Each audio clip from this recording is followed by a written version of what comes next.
Thank you, Mr. Chairman. First of all, I want to thank you all for your service, those who have served in the military, and thank you so much for what you do on behalf of veterans and achieving their educational goals.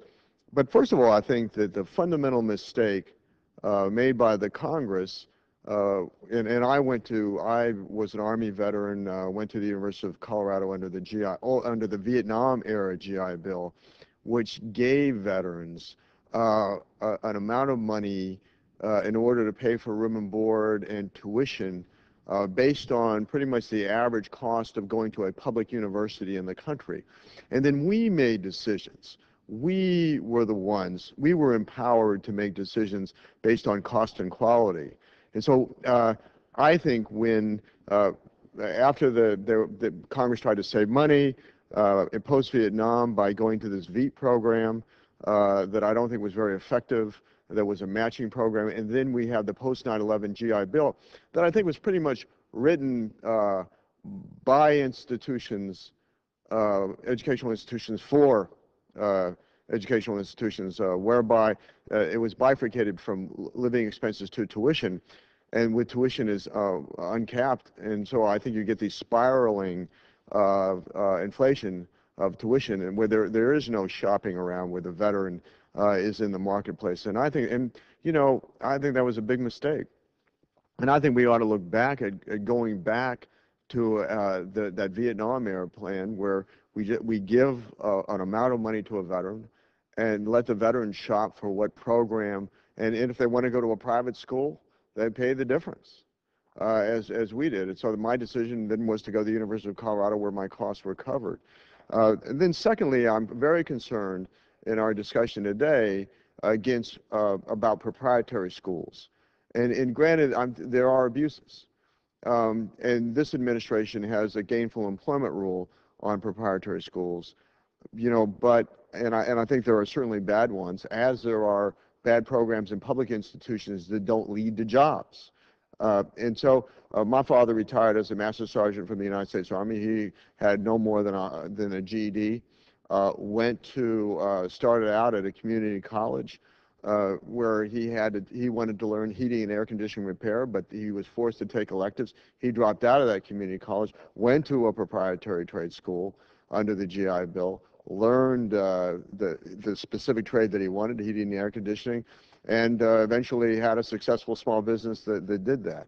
And so I'm very concerned that it's more that this whole attack on proprietary trade schools is really focused on the working class Americans in terms of their ability to advance to the middle class.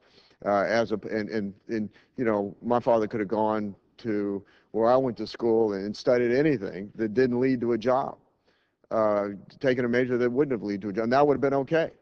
But to go to a proprietary trade school to try and better himself, that's not okay. So there's got to be a balance there. And the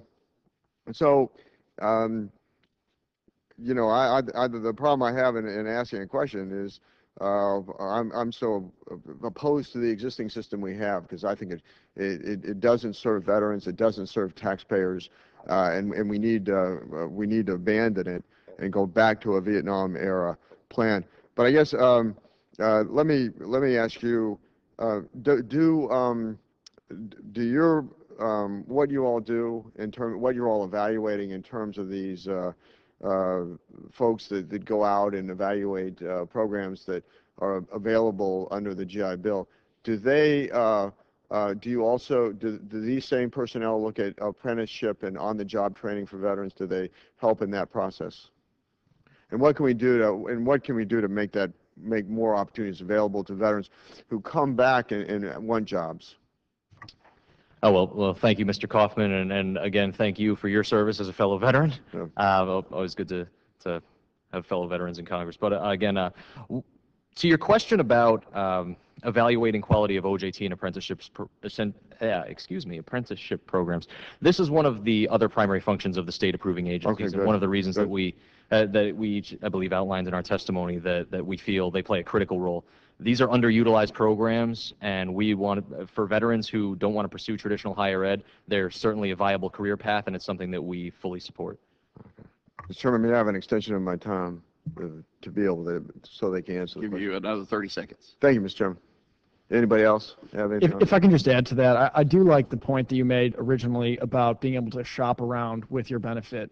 To the credit of the VA, the GI Bill comparison tool is getting closer to that. It allows veterans to see the benefits that they have and then compare that at different schools. So I think that's getting closer to that ability to shop around in that sense, and I think that's something that's worth exploring in more detail. Okay. Thank you, Mr. Chairman. I yield back.